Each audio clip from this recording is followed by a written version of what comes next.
Good evening and welcome to the Hoosier Huddle podcast. I'm Sammy Jacobs. Along with me are Hoosier Huddle contributors TJ Inman and Alex Compton, who's taking a break from the White Sox 21-game losing streak to come join us to talk a little IU football.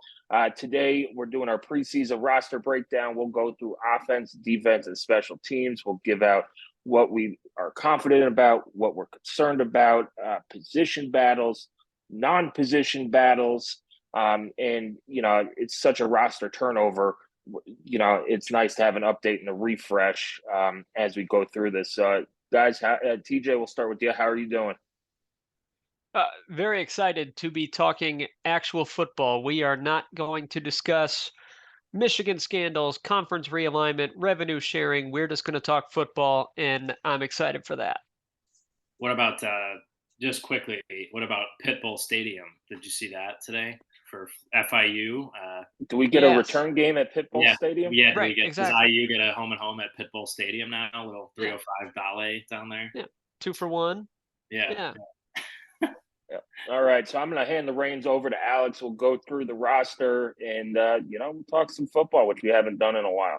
Yeah, like TJ said, excited to kind of chat football. I think as IU started to put out some of the fall camp, summer camp content here, I think a refresher kind of on the roster, where the positions groups sit. I think stuff along that lines will be kind of helpful. So I think we'll go kind of position by position here, kind of lay out, who's back, who's new, all that kind of stuff, because obviously with the freshmen on campus, some holdovers from the previous staff and roster, and then a boatload of new transfers. Obviously a lot of new faces and overall, I would say new makeup of the roster, which is good. So, Sammy, let's start with kind of one of your favorites, which is special teams. IU goes out, gets a grad transfer kicker from Louisiana Lafayette and McCormick to battle what was one time rated a high 4-star / 5-star in Nico Radicic. So place kicking wise, where are we at? I mean, it's really hard to tell because, Radicic, we had not seen very much. I thought he was going to take over the job last year going in with Chris Freeman, who's now over at UConn. But that never materialized. He kicked a 1 game against Indiana State. Rumor was he was battling injuries and stuff like that. And we didn't see him kick in the spring game. Now, he did kick during the spring, but not in the spring game. So it's a largely unknown quantity there. And Derek McCormick has kicked in college before at ULM, I believe, one of the Louisiana schools down there, ULM. And he had a very good year last year after struggling at a lower level than that his first 2 years. But this is this whole special teams unit, because you're replacing a long snapper too. The whole operation outside of James Evans is going to have to be revamped, and the position battle for place kicker is something to keep an eye on. I don't know what we're going to see at practice. I'll try and be down there on Thursday, but I don't know. We usually never get to see the specialists because they're on a different field or in Mellencamp or something like that. But this is where having that easy early schedule helps you. Maybe you play both of them, and whoever gets hot and gets in the rhythm plays. Yeah. I think kickoffs, you feel fine. Mm-hmm. That's going to be adequate at the least. Punting, you feel really good about James Evans. Should be one of the better punters in the Big Ten. Place kicking, it's something that in a close game becomes super important. And we're not going to know. We're not going to know. Sammy mentioned we don't know what we're going to see. We're not going to see anything. And I would be willing to bet that Curt Cignetti's not going to talk about it either.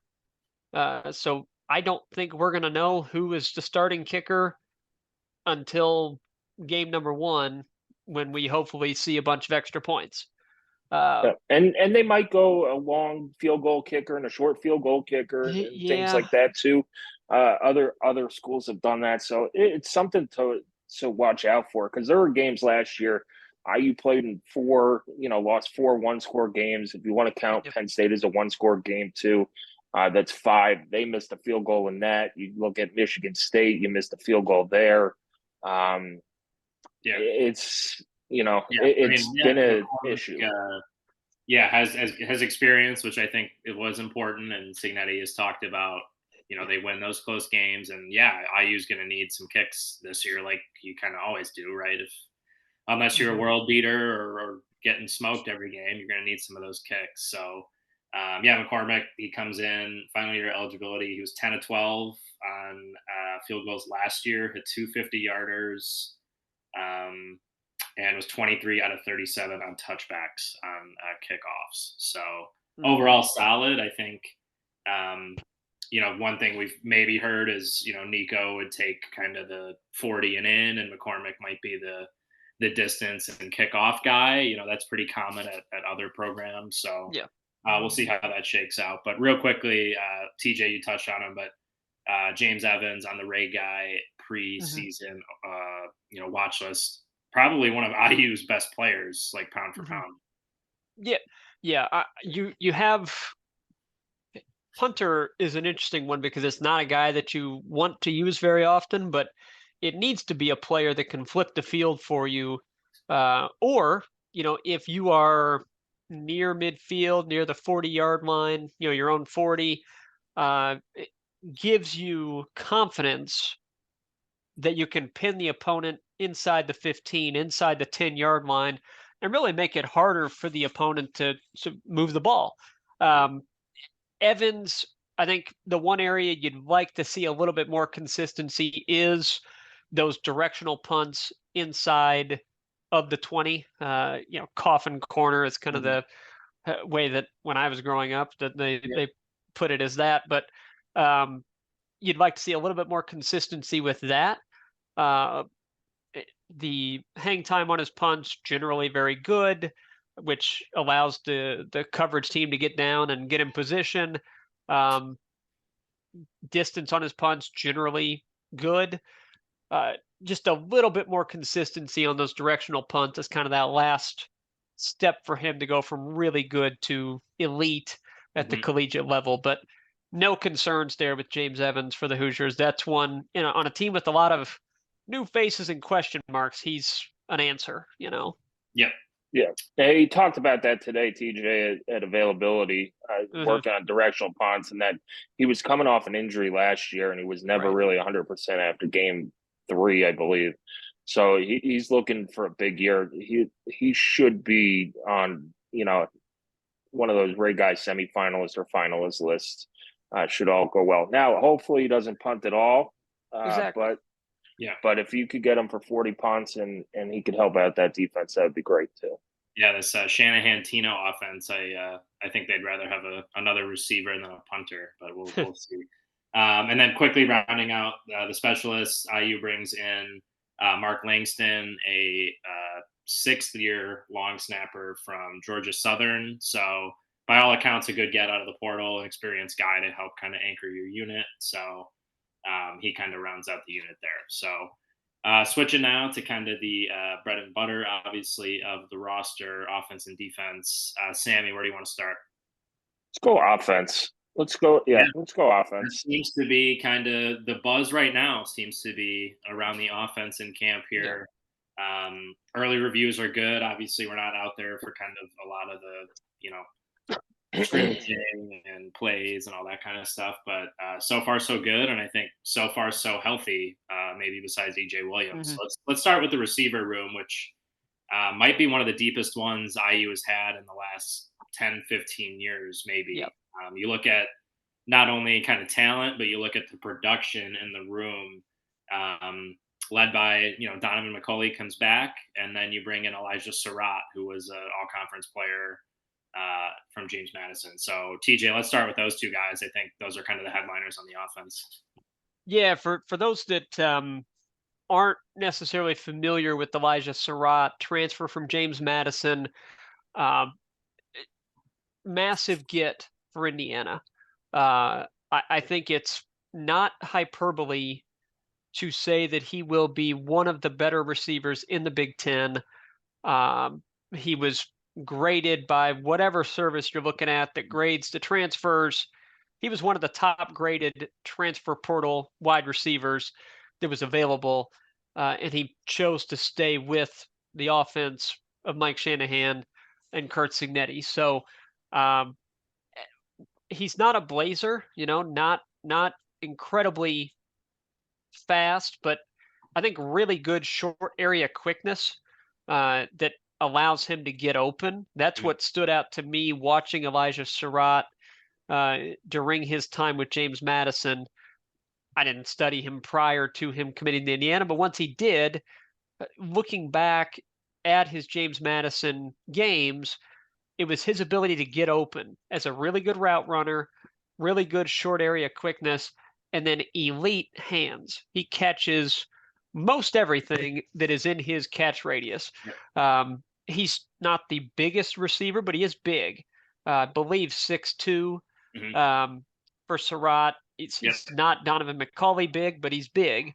You have those two guys, Donovan McCauley and Elijah Surratt, primarily on the outside as your two starting anchor wide receivers. It's a really good place to start for Indiana. McCauley, it's interesting. Kurt Signetti has more than once,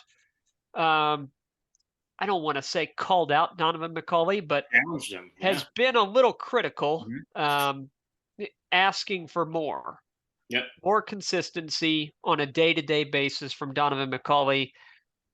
I think that there are probably private conversations with Donovan McCauley that, hey, I know what you're capable of, and I know what you have the potential to be, and that is an NFL receiver. You have that potential if you go get it. And I think that there's probably those private conversations and then kind of the public prodding a little bit to take it up a notch. I think that it gives you a really good starting point. And then Indiana just went hog wild in the transfer portal outside of Surratt. Miles Price, Keyshawn Williams, Miles Cross from Ohio, really reworked the wide receiver room, added different elements in terms of size, guys that are not just big Cadillacs that can't get open, added guys that are small, shifty, slot specialist receivers like a Miles Price, like a Keyshawn Williams, that adds different elements to Indiana's wide receiver room that they didn't have last year. And I think that that's a really big deal because it's been a long time since IU's had a well-rounded, deep receiver room. They have it this year.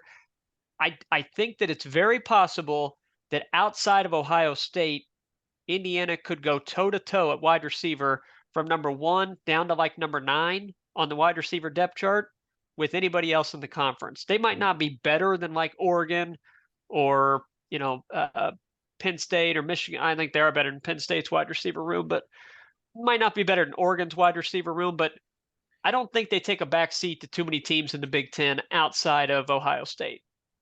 Yeah, and it's loaded. And the most interesting thing, when to me at least, when we were kind of covering all the transfer portal chaos or whatever you want to call it, is there were a couple times we thought IU was kind of done at receiver, and then boom, there's another one. Boom, there's another one. Surratt portal, boom, here comes Surratt. So the guys must know that this is going to be not an air raid, but that there's going to be, a lot of potential or opportunity for a lot of these guys to get touches, and I think that's really exciting.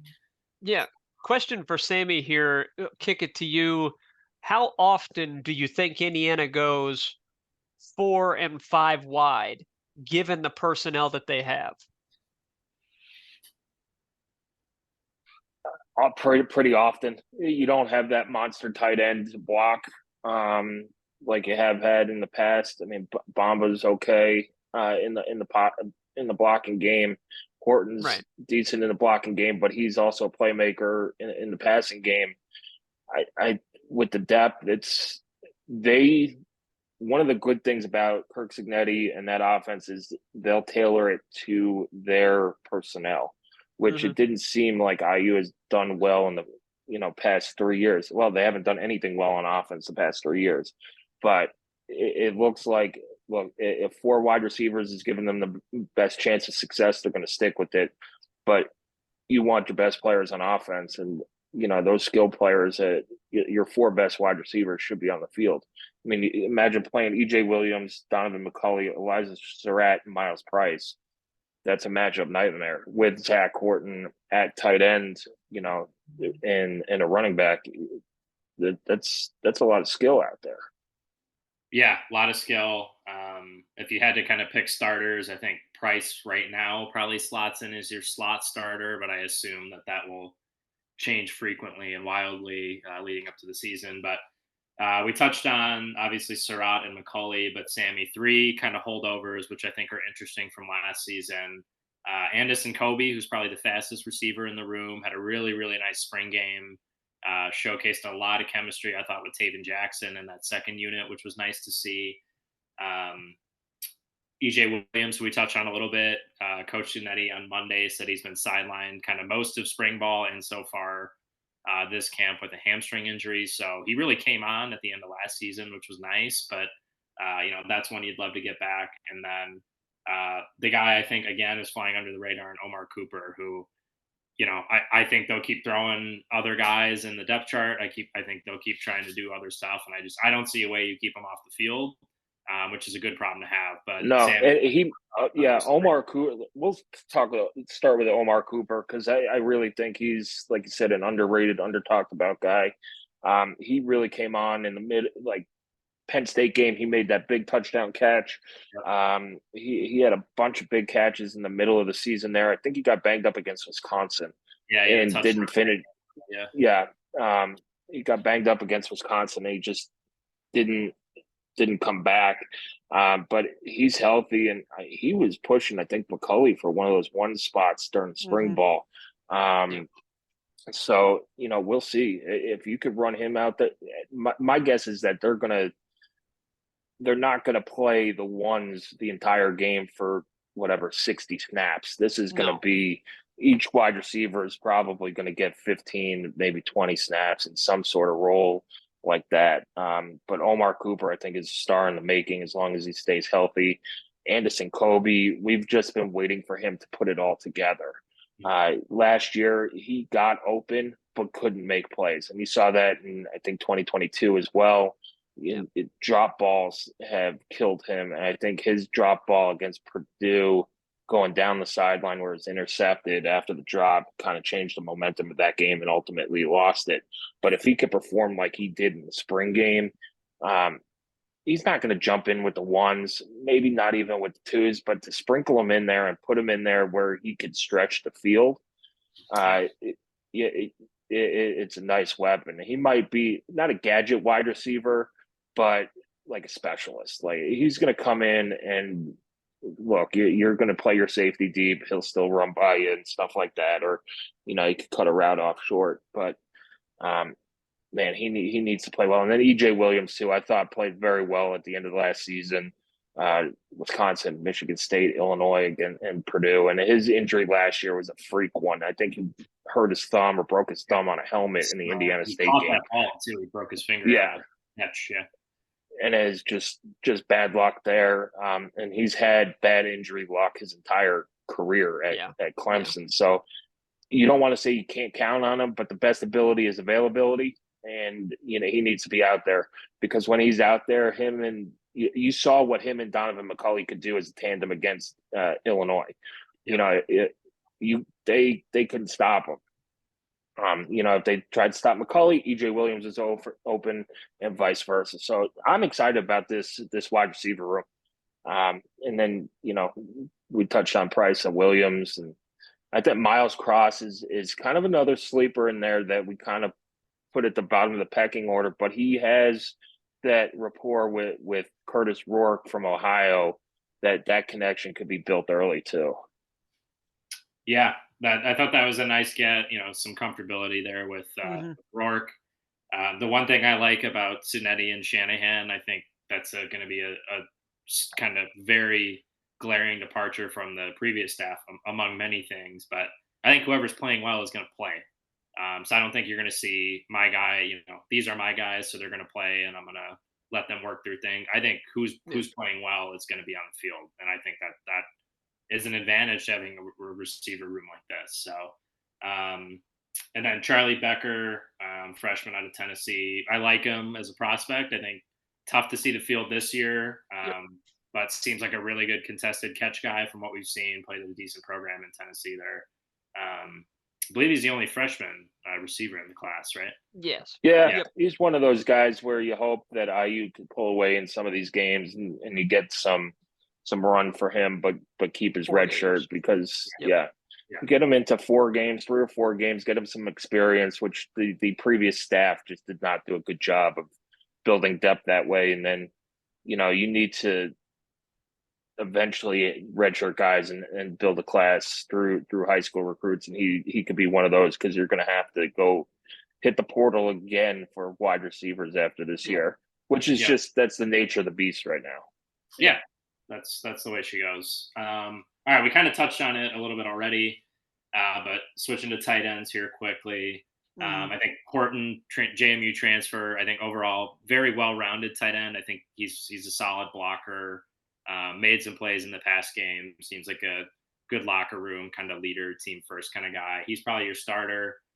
Trey Walker and James Bamba are back as kind of your experienced guys. Trey Walker, they can't get him off the field. So, he blocks very well. He always seems to be in the right place. He had some catches. He's a hockey guy. Yeah. I mean, he's in the right place at the right time. It seems. So he'll probably be in the mix again. And then 3 younger guys oozing with talent, which I think was a good shout out to the old staff. I thought they did bring in kind of the body types you need at tight end to be impactful, but we didn't really see them produce. Anthony Miller, obviously now at Memphis, I believe he transferred out. We got Brody Cozen, tight end out of Michigan, who Texas went after late, and IU was able to keep through the coaching change. Brody Foley, who was a one-time Tennessee commit, who's a redshirt sophomore, and then Sam West out of Indiana will be a redshirt freshman this year. So he was an Alabama baseball commit. Yeah. 3 kind of interesting, high upside, athletic body type kind of guys, which is nice to have behind 3, proven. Yeah, who we don't know what we have there or what IU has there because they didn't really get to play last year, even when the season went down the drain.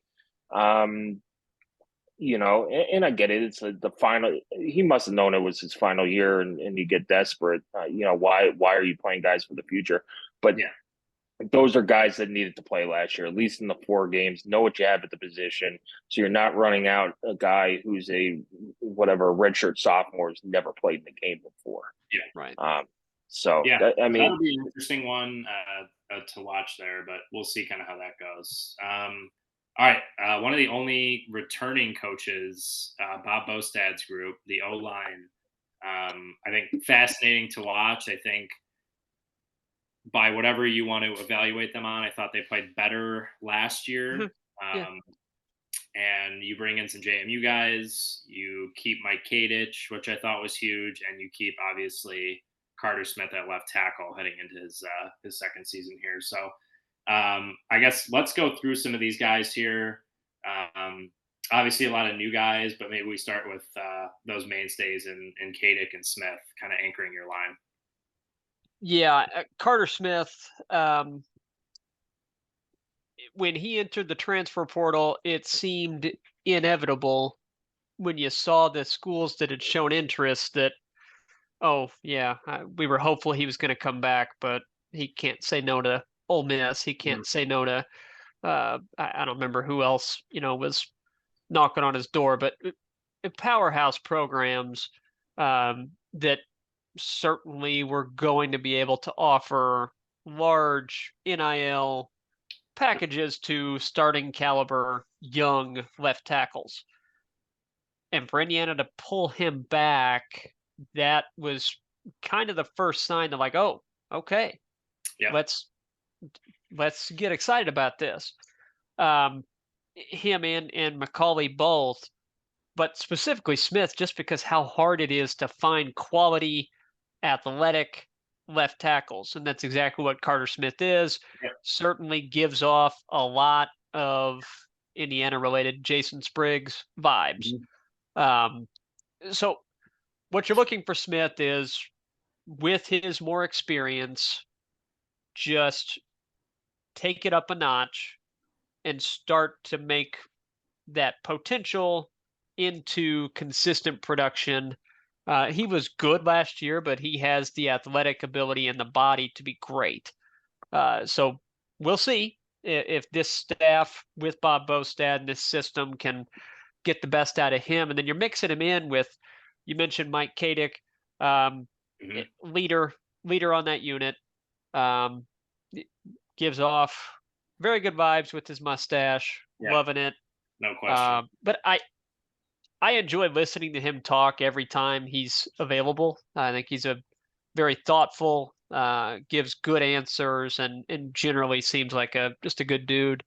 So you then bring in James Madison guys and a Wisconsin transfer. Yep. So the big key is going to be, how does it all mesh together? Because an offensive line cannot just be a collection of parts. Yep. It has to be a group that coordinates and meshes as a unit and blocks as a unit. Yep. If you've got 4 guys that are doing what they're supposed to do and one guy that's going for a pancake block on it's not his assignment, he levels the guy. Well, that's great, but that wasn't your assignment. The guy you were supposed to block just sacked the quarterback. Yes. So they have to mesh and coordinate, be able to communicate effectively with each other.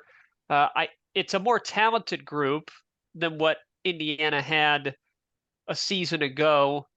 Are they more athletic than they were a season ago? I don't know, but there's more proven production. Yep. In this year's offensive line group than there was a season ago. There's more experience for sure. I think there's less hope. Like, there's less hoping that this guy can figure it out. Yep. I think they already know they've got 5 guys that at least can play. They can get out there and play. How deep is the line is really question number 2. Yeah. Do they have those young players, those redshirt freshmen, maybe a couple of true freshmen, redshirt sophomores, those guys that have been in the program for maybe a year or 2? Are they ready to fill in as offensive linemen 6, 7, 8, 9, so that if you get an injury, things don't completely fall apart? Yeah. Quickly on that, Kadick, just I think reminder, he's been a guard most of his time so far. He's going to kick inside the center this year, so that I think that's an interesting storyline to watch. And then those transfers that TJ mentioned there. The JMU guys, you bring in Tyler Stevens, who was hurt in spring. He's apparently healthy now. Yep. I think he slides in on the right side, either at guard or tackle. Trey Wettig was the Wisconsin Bob Bostad tackle. So I think we'll see where he ends up. He's going to be on the right side. Not sure if tackle or guard there. That's a big dude. Yeah, he's a big dude. And then Nick Kidwell, who I think is probably the best of the transfers they brought in. I think he probably slides in at guard there in between Smith and Kadick at left guard. So, on one paper, player, 5, but we'll see. One of the younger guys that I think needs to be singled out because I think his potential is really high, Austin Barrett. Mm-hmm. He has beefed up quite a bit. I texted this out. I think it was about 30 pounds that he's added, like 278 up to 308. So he's now listed at 6'6", 308. Let's say he starts the season at 300 pounds, maybe loses a little bit during camp. That's what happens. Yeah. So 6'6", 300 pounds. He's got good length. I think he could be, one of your backup tackles this year with an eye towards starting in 2025. But a lot of options there. We don't need to get into each of them now, but that's what IU's got to find in fall camp is who's our best 5? Can we get them to mesh and work together? And then who's that next group? Who can we rely on? Who can we trust?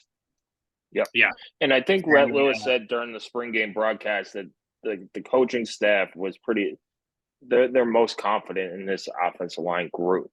There's eight guys that they're pretty confident in, which is something we haven't heard in Bloomington in a long time. Is the unit that you're most confident in is the offensive line. So that'll be definitely something to watch. I do think they have some talent there, and I think having the JMU guys who've been in that scheme before should help that transition.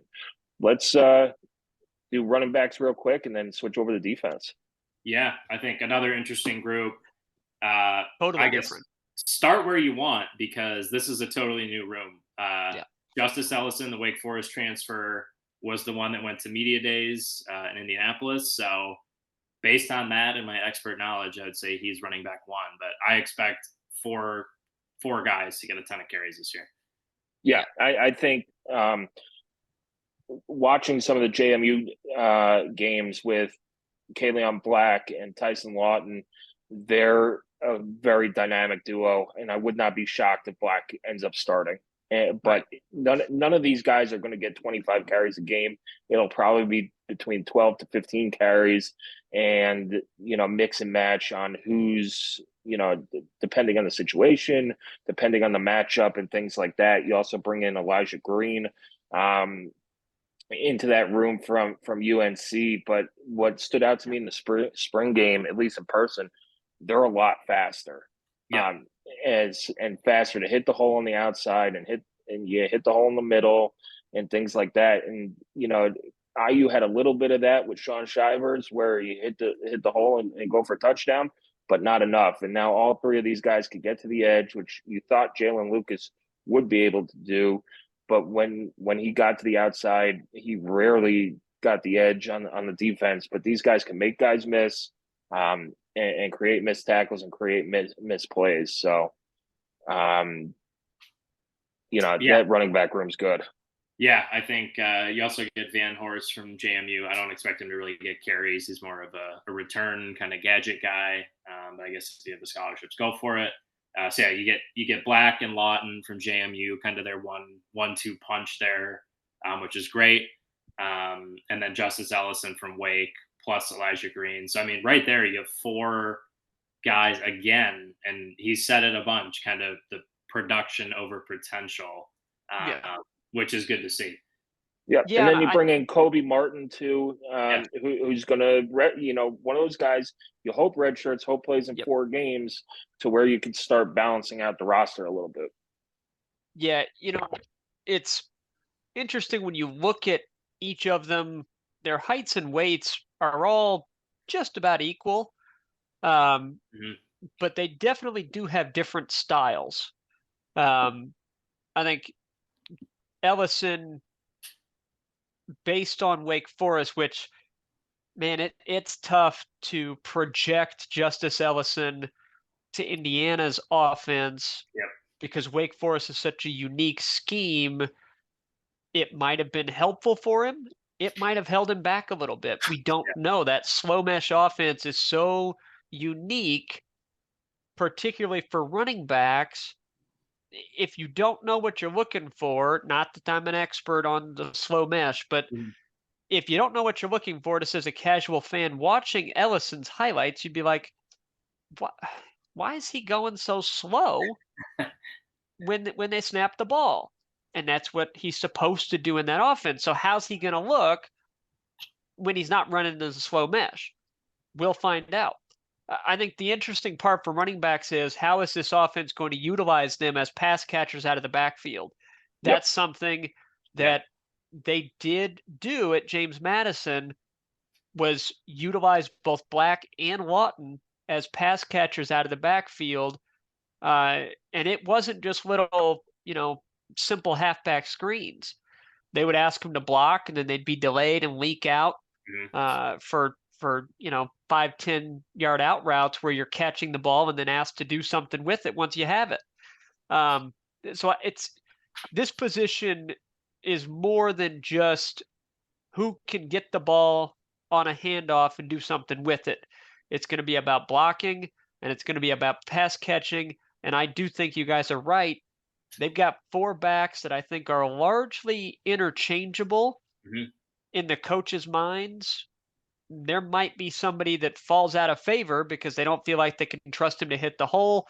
Maybe somebody falls into some fumble problems. Maybe somebody's not blocking well, and that drops them out of the rotation a little bit. But I think for the most part, you're going to see uh,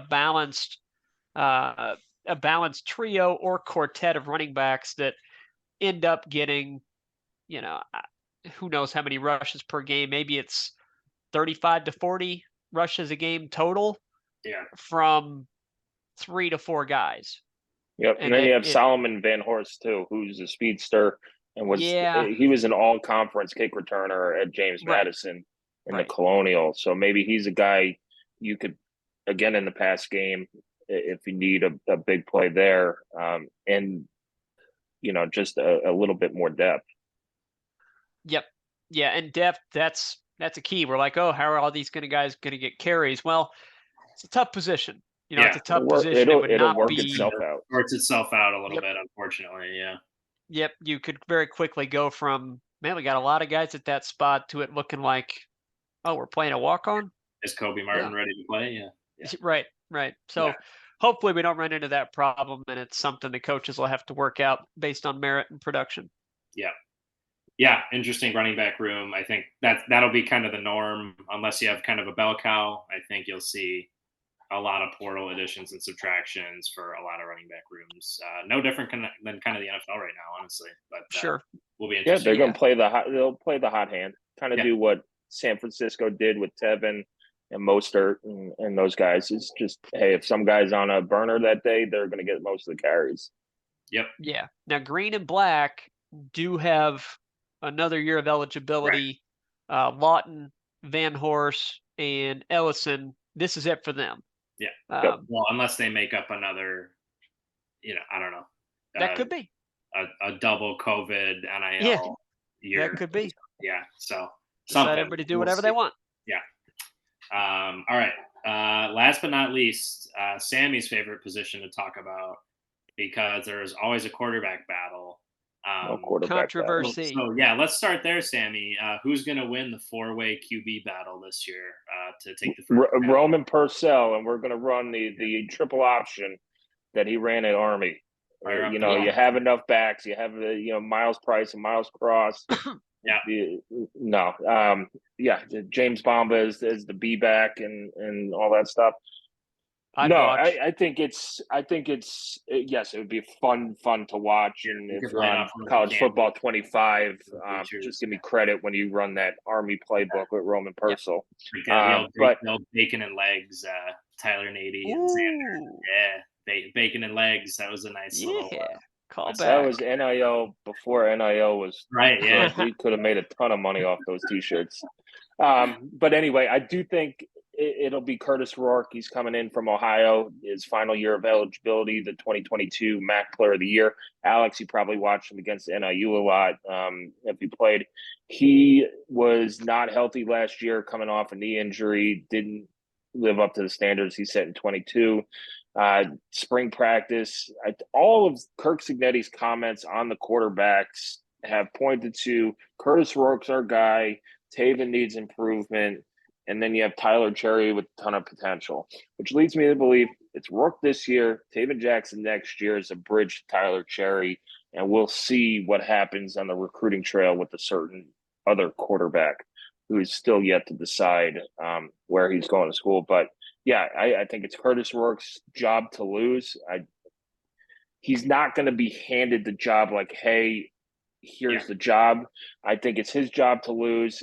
Cignetti will give Taven Jackson an opportunity to win it, but it's going to be Curtis Rourke. And if it doesn't work out, then look, for the first time in a long time, you have two guys who have started games against Power 5 opponents, and you should feel pretty decent about it. It's not like going to last year where you had guys 3.5 games of experience, and if one of them got hurt, it was over. But Rourke, he could run. He throws the ball well. He's a good distributor. He's that veteran presence that we all wish that Connor Bazelak was. Yeah. But I think he's better than Basilak, and he's not as much of a statue.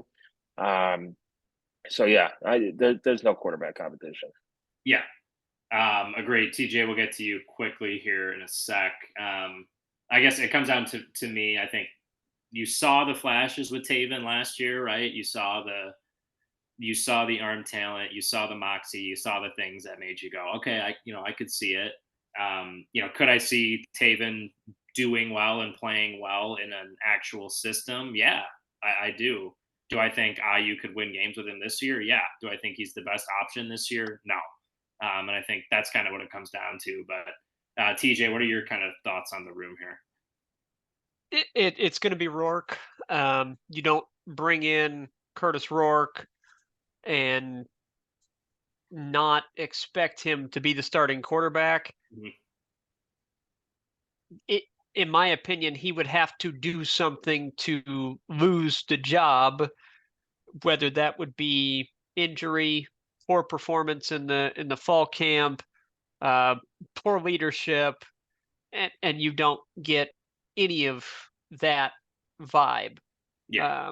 He's very mature, very experienced, and I think the most telling line so far concerning the quarterback position was from Kurt Signetti, and I'm paraphrasing here, but saying that he sleeps well at night, Yeah. knowing that he has Curtis Rourke leading his offense. Yep. Yep. Well, So that's all you need to do. that's pretty much as close as I think he's going to say prior to maybe game week, maybe. Yeah. I don't Yeah, think we'll see see. the way I took his comments at media day, and you go back to his time at JMU. The starting quarterback who started game one wasn't the starting quarterback game two and didn't win conference players of the year. Jordan McLeod did not start against Bucknell last year, and the kid who transferred in from Colorado State the year before that didn't start game one either. But I don't know if he's going to name a starting quarterback at all. I just think he's going to run guy out there. It's going to be Rourke, but he's not going to go, hey, like Tom Allen and a lot of other coaches goes, hey, they're my starting quarterback.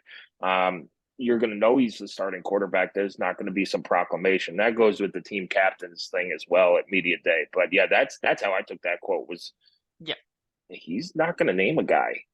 No. And there's no value in naming a guy. Exactly. Yeah. It doesn't benefit the team or the program at all.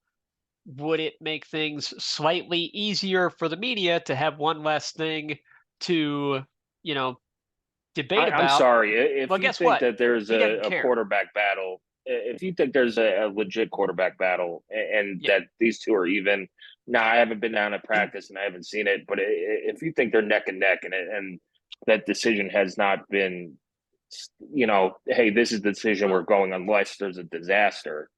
Yeah. I can't help you. Here's reality. If they are neck and neck, it means one of two things. Number one, Curtis Rourke is not who you thought you were bringing in. He's not that player. Or number two, Taven Jackson has gotten a ton better. Yeah. Yep. It means one of those two things. I mean, in a real system. And I think spring game is the spring game. Yes, 100%. Could you say Taven looked better than Rourke in the spring game? Yeah, I think you could say that. I think and Signetti said that. Yeah. Yep. He did. And then he said I went back and watched the practice tape and Curtis Rourke really popped on the practice tape. Yeah. So this year, last year you had Taven obviously as the backup and you were, what would happen between Sorsby and Jackson if one of them had to play, both, relatively inexperienced. This year, I think you feel good if you have to turn to Taven, injury or what else, or Rourke is rusty or Rourke, isn't picking it up or whatever. I think you feel better you have Taven this year. I think he can win you games if you have to call on him.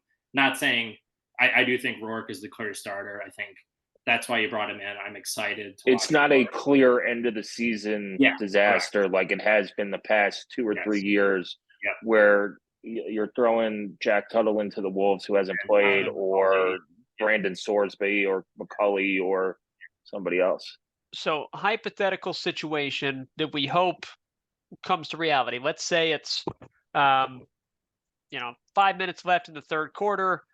Indiana's ahead, I don't know, 38-13 on Florida International. That sounds great. And Pitbull. Yeah. Yeah. Rourke has been your quarterback, has had a good day, and you're looking at, okay, let's put in somebody else to get him experience. Are you giving Tyler Cherry 4 games of game experience, or are you saying we need Taven to be ready just in case? And it's not like he has a bunch of game experience either, so let's put Taven in. I think the answer is Taven, right? Yeah, I'm going Taven. If it's 38-13, Taven. If you're up more earlier in the game, then I could see you going Taven third quarter, Tyler Cherry like second half of the fourth quarter or something like that. That'd be great, but yeah. I think you go. I think you go Taven. You need that experience and all that stuff. Exactly. And then, hopefully you blow out Western Illinois, and that's when you get Tyler Cherry in, and, you sprinkle him in some garbage time over the thing. But, yeah. So everybody go bet that Tyler Cherry is now going to be the starting quarterback, and we're all going to be proven wrong. Now, quick benchmarks here. Last season, just as a barometer, Brendan Sorsby, 57% completion rate on 6.7 yards per attempt. Okay. So if we switch that over to James Madison and we look at, okay, different offense, but what did they have? What are they looking for in a successful quarterback for them, for this offense? Jordan McLeod, 68.2% completion rate, so 11 points higher. Yeah. 8.9 yards per attempt. Yeah. That's a significant jump up in yards per attempt. Yep. So what would be your benchmark for Curtis Rourke? And obviously it's what defines success for a starting quarterback. It's winning the game. But from a numbers standpoint, I think you're looking for Curtis Rourke to take what Indiana had at quarterback, increase the yards per attempt, and increase that completion percentage up into the high 60s for you to feel good about how your quarterback is performing. I think if you can be above 8 yards per attempt and above 65% completion rate and keeping that touchdown to interception ratio in a good spot, I think you'd feel good about the performance of your quarterback. And then it comes down to the results. The wins and losses on the field is the most important part. But I think those are kind of the benchmark numbers that I'm looking at early in the season to see, hey, is this tracking the way that you feel like it needs to for IU to have a successful year on offense? Yep. And that's where they were the best under Ramsey and Penix, were the high completion percentage, 65-70%. Yeah. And then cut down on the interceptions and let your playmakers go make plays. Yeah. I mean, I think with the receivers you have, if you can be above 65%, can go for yards. So, that about does it for our offensive preview.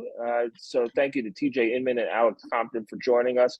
We will break down the defense on another podcast coming up next week. It is a revamped defense. It's a revamped team. The whole roster is basically turned over. So you could read TJ put out his wide receiver preview earlier this week.